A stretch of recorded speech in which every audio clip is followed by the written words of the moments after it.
Hey guys, Nick here. Welcome to the Omniverse of Nick and the next MCU story. What if Mjolnir went to Steve in the first Thor movie?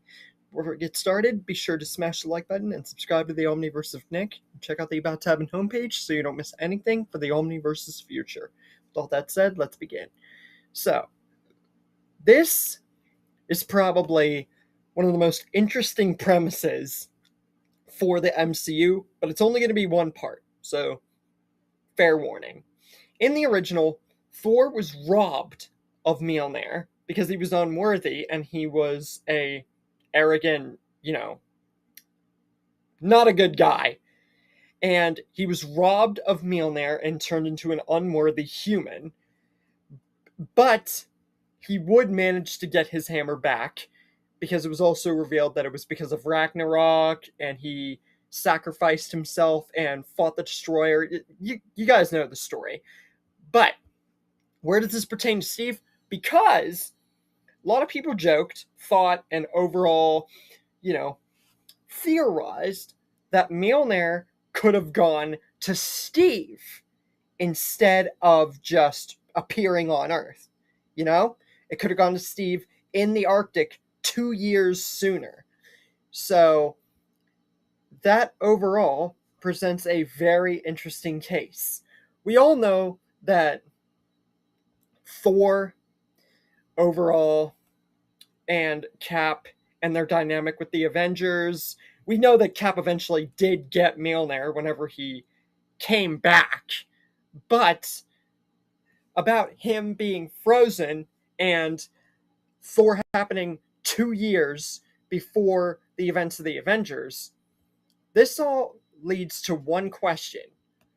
What if Mjolnir actually went to Steve and woke him up 2 years sooner, and he was made worthy for Mjolnir 2 years sooner than whenever he got out of the ice, and many, many, many years sooner than when he actually picked up the hammer, even though he kind of pretty much picked it up in Ultron, but more or less just didn't actually hold it until Endgame because he didn't want Thor to be mad at him or, be sad. But we know the story. You guys get the point of what I'm trying to bring across here. So that's what we answer today. So we open up with Odin at the home of the Jotunheim and the Frost Giants and all that, and stopping Thor and everybody from waging war, even though war is already set. And then he makes Thor unworthy, takes his hammer, takes his power, and casts him to Earth. And then he holds Mjolnir in his hand and says, "Whoever shall hold this hammer, if he be worthy, shall possess the power of Thor." And he throws Mjolnir, and it goes to Earth, but this time it doesn't end up in the desert, wasteland part that eventually gets a shield base around it. Instead, it begins to fly towards the Arctic, specifically a deeper part of the Arctic, like a deeper, deeper part of the Arctic. And then suddenly, without any warning, a hand leaps and crashes out from the Arctic, and Mjolnir flies, and the hand grabs the hammer, and it sparks with massive electricity. And Steve Rogers, Captain America, bursts out of the Arctic.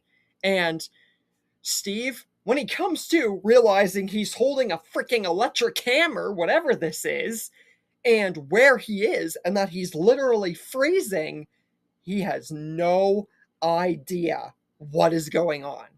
He has no idea where he is, what this hammer is, what time period this is, and the last thing he remembered was crashing the Quinjet. So now he has to figure out what's going on and what he does now. And this really puts him on the edge. So now it's 68 years he's waking up and not 70 years.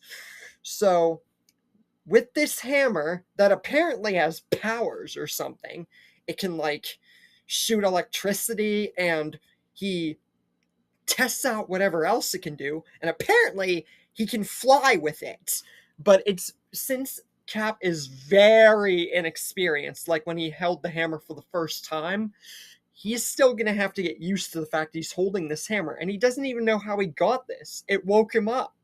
But what he does know is that he needs to just get out of the Arctic before he freezes. And if this hammer can let him fly, he's got to use that whatever way he can without dying. So he gets out of there as fast as humanly possible.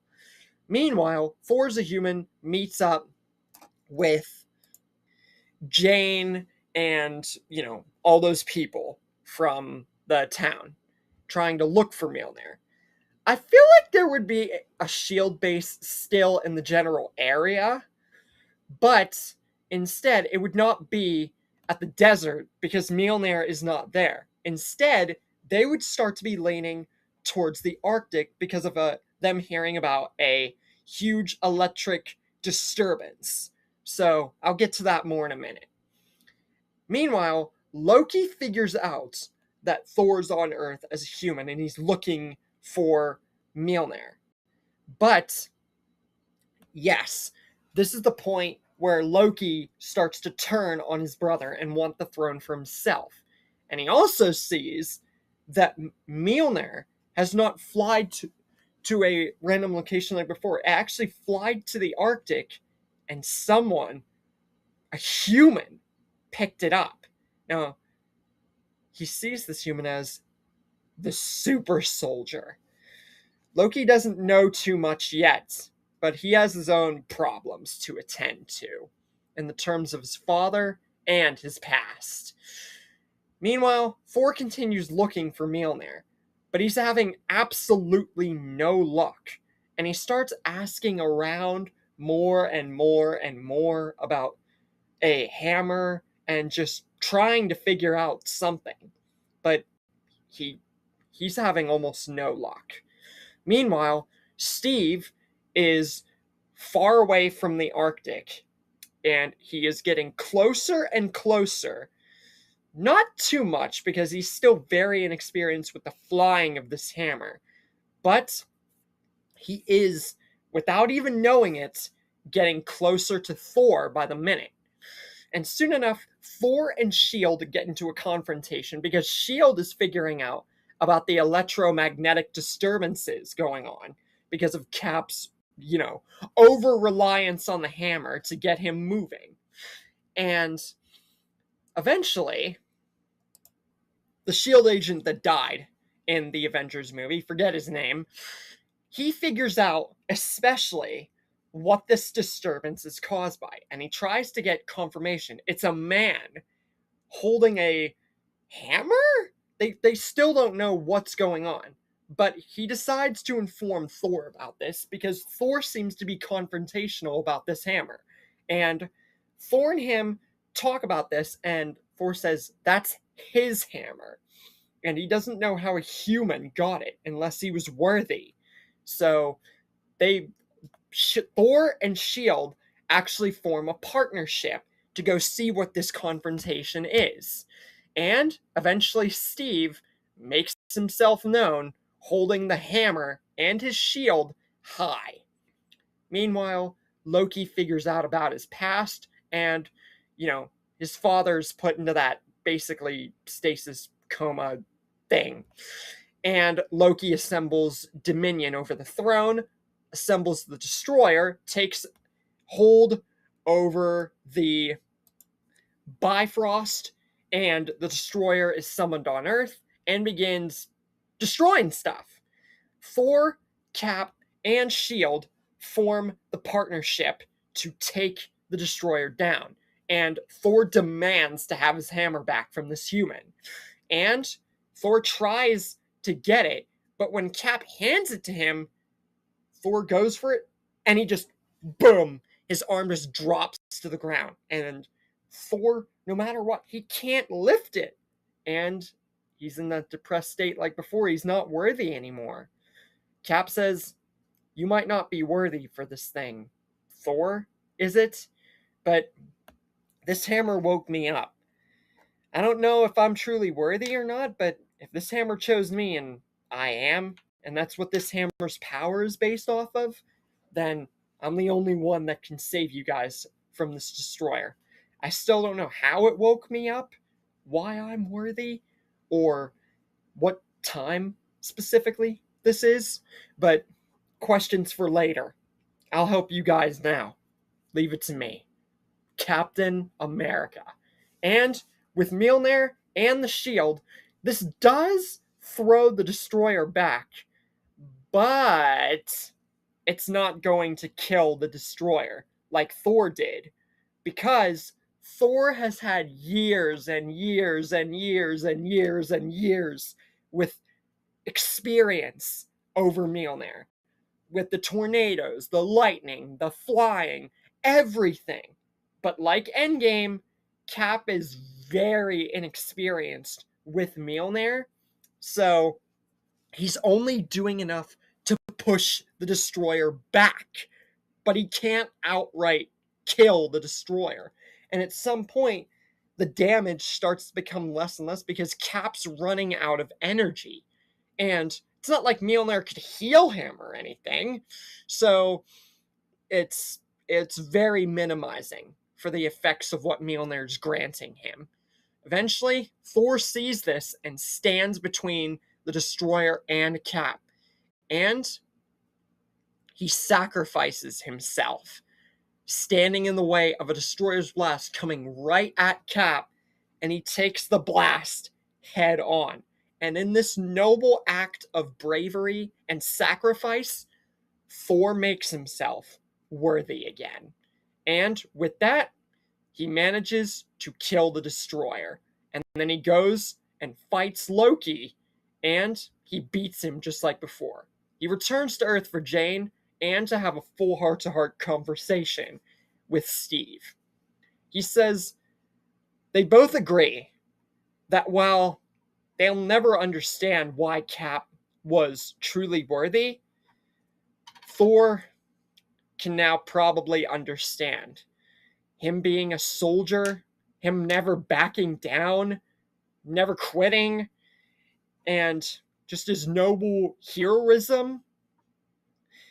Mjolnir must have really been like the gateway to not only wake him up, but to truly just show that level of heroism, bravery, and it really just seems to be who Steve Rogers is.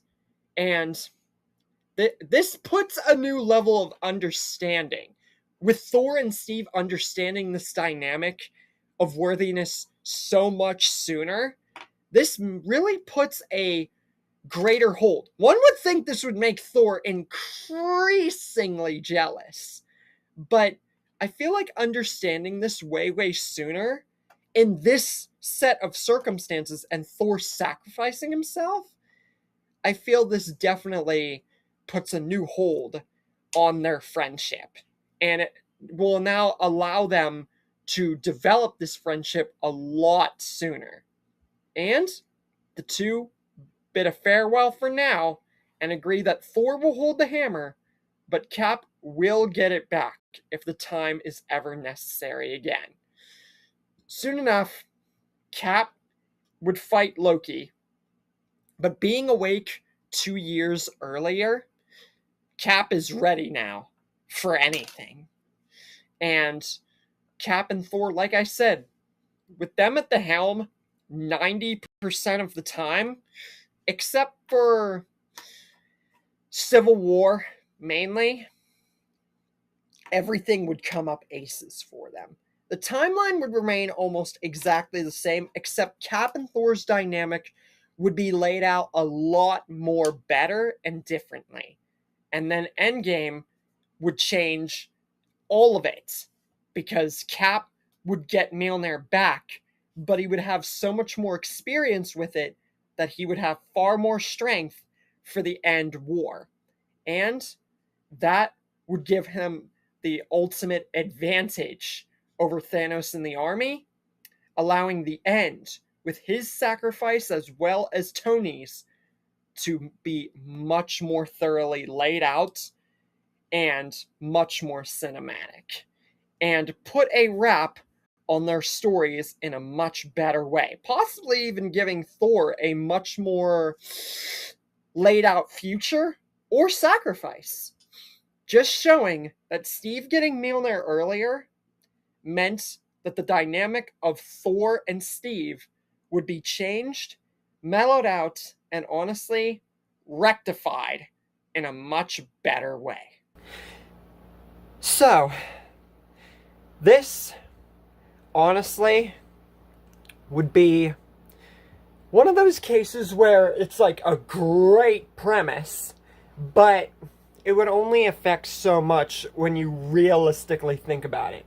Because what if Mjolnir went to Steve as more or less a joke rather than something that like could realistically happen? When you put it into Marvel cases, though, it's something that I feel would have been so much more cinematic and chaotic, but it would have confused people so much more, debating on whether or not Cap would actually be worthy, whenever it hadn't set in enough time for him to be around and him actually lifting the hammer like that and Thor making the face. But honestly, if I had kept it up with a story, it would have overpowered our group. So I think that Cap ultimately choosing to hand over Mjolnir keeps the story in line until Endgame, when it would be the most prominent to change again. So, yeah. Because Cap has always respected Thor. So, once he would get the gist of everything going on and helping with the Destroyer, and Thor pretty much sacrificing himself openly to save Cap, it would be the start of a much better dynamic between the two. And it would honestly make the movies a lot easier at some points. So, yeah, that's what I feel would happen if Mjolnir went to Steve. What are your guys' thoughts? Do you think the same would have happened? Do you think that more of a story would have developed? Or do you really think that this is just something ridiculous that honestly would have never happened at all? And with all that said, I'll see you guys for What If the Governor Was in Saw, and the update for the last 4 stories before the next 2 lists are teased.